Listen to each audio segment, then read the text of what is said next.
Okay, so you've read over all the notes that you took in your textile clothing and fashion online class and face-to-face class, and you've gone through every past paper that you can find, and now it's finally time to sit your textile clothing and fashion exam.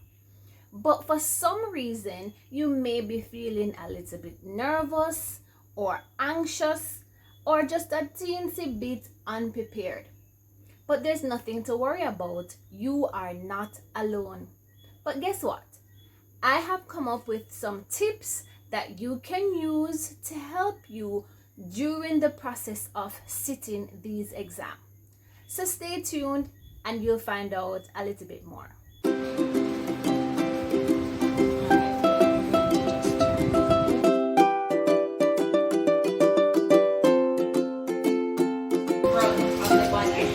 From the neckline at the back, we're going to measure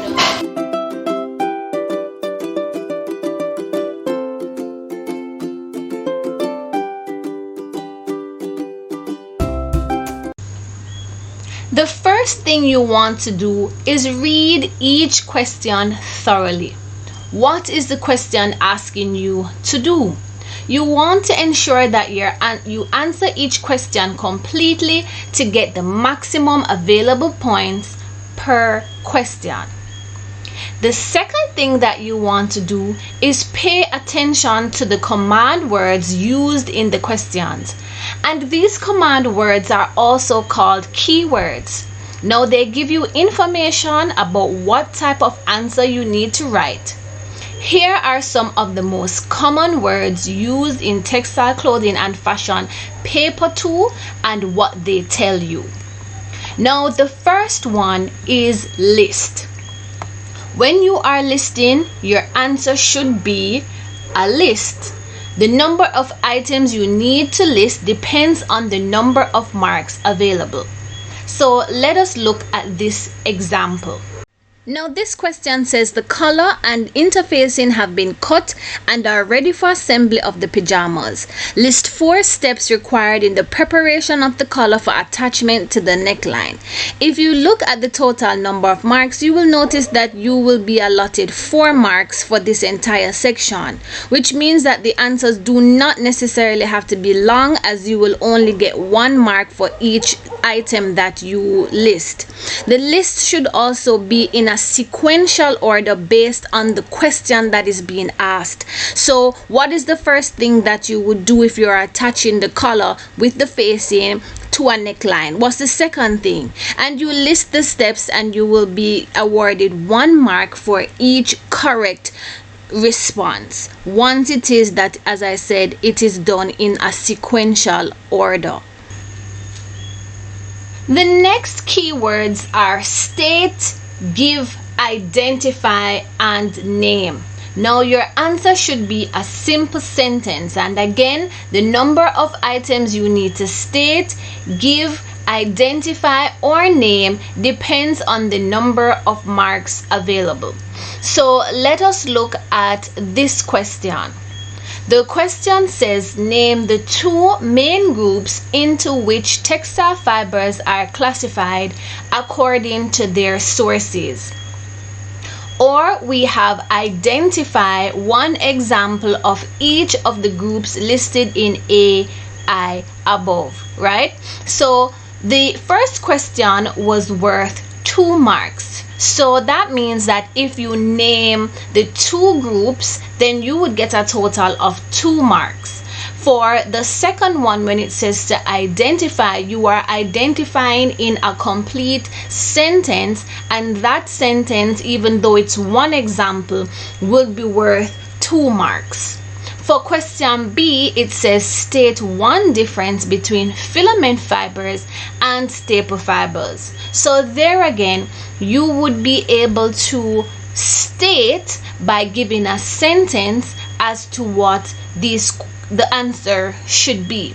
And if you take a look at my previous video for this particular paper, you will be able to find the answers for these questions. The next keyword is define. and it means to state the meaning of something using the correct terms. Let's take a look at this question. It says, define any 3 of the following management principles: planning, organizing, motivating, or controlling. If you take a look at the amount of marks that are allotted for this question, you will see that it's a total of 6 marks, which means that you would be awarded 2 marks for each correct answer. So if you choose planning, for example, you will therefore need to write the answer using the correct terms for the definition. So we cannot use but the same word in the definition. So, for example, planning is a function of management that involves setting objectives and determining a course of action for achieving those objectives. So I'm using the correct terms as it relates to the management principles. So that is what you will do for a question such as this. The next command or keyword that we are going to look at is explain. So in your answer, you should make a point and then expand on your point by giving examples or reasons to make sure you are explaining the point. So we are going to look at this example here. This example says Renee is about to set up a small apparel factory to provide uniforms for preschool children. So it gives you a scenario and then it tells you to explain the role of any 2 employees needed to start the business. So as I said, based on the fact that they gave you the scenario, then your answer or your explanation should be based on that particular scenario, where you give examples or you give reasons to support your answer. Next keyword is discuss. You should compare different points of view, giving evidence to back up the points you make, and you should reach a conclusion about the topic you have been discussing. Now, this example we see here, it says Samuel purchased a pair of white pants made of 100% linen fabric. The pants had the following care symbols, and we can see the symbols identified here. It says discuss one way in which any 2 of the care symbols could assist Samuel in caring for the pair of white pants he purchased. Now, as I said, usually the questions will be given as a scenario and then you are asked to answer it. So in your discussion, you are going to be given some evidence to back up whatever points you have made. And again, for this particular question, if you go back to any of my previous videos for this particular question, you will see what the answers are for this. So in what way can, if you can choose any of these care symbols. So you can choose number 1, number 2, or number 3, and then you're going to discuss one way in which either 1, 2, or 3 could assist Samuel in caring for the pair of pants, and you are going to back up your points and make a conclusion. The next keyword is suggest. Here we're going to think about what you have learned and you're going to apply it to a new situation or context. Let us look at another example. The next one we'll look at is outline, where we would give the key facts, such as in a process where we give the correct steps in a particular order. Now let us look at this particular question. It says figure 2 shows a diagram of a front body sloper, and we see the figure there. Outline the function of 2 tools that were used to draft the front body sloper in figure 2 other than pencil and pen. So it's simply asking you to give some key facts. So what are some of the key tools that you definitely would have to use other than a pen and than the paper and the pencil in drafting the front body sloper, right? And you do this in this particular one does not necessarily ask for an order, but if you can recall ever drafting a pattern, then you should be able to think about any of the tools that you would have used, and then you would be able to write these tools and tell any of the two tools that you have used and tell what they are used for. If it is that you were using them correctly, then you should be able to successfully answer that question. The next keyword is sketch.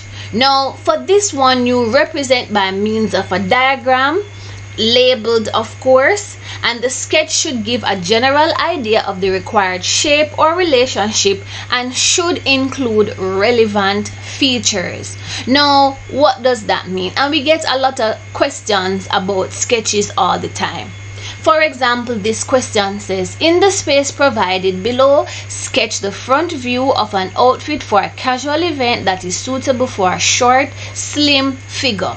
So here we have the exact situation, and we know what shape we're supposed to be identifying and what the relationship is. So anytime you see a box and a space provided, this is where you will sketch a drawing or a design of whatever situation or context it is that the question is asking you for. Now that you know each and every command word and what they mean, you are going to think before you write. Now, simply take a minute to recall what you were taught and try to relate the practical with the theory. Now, usually whatever process you may have done in class would be the same that is required of you to write. So if you were able to successfully complete your practical assignments, then this should be easy cheesy for you. So in the same question, if we're going to use that as an example, the question that spoke about the drafting of the body sloper, if you were able to draft your body sloper, then you should be able to think back and say, okay, what did I do in class? How did I draft it? What are the steps that I did in drafting it? What was the first thing I did when I was drafting it? That is what you would sit and think about. What's the next thing I did? What's the third thing? And you write it down in a particular process, and you try to remember some of the things that you did in the practical so that you can relay it to the theory and therefore answer the question effectively. Now, the final thing that I want to leave with you is to read over. Ensure that once you have completed the entire paper, then take some time to read over everything. And remember to think about the spelling, punctuation, and the grammar before you submit your paper.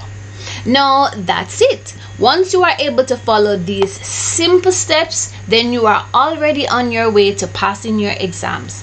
So, all the best in your upcoming exams, and I hope these tips were helpful. So don't forget to like, subscribe, and share if you found it helpful. I look forward to hearing all the great reviews when you receive your results. Bye guys!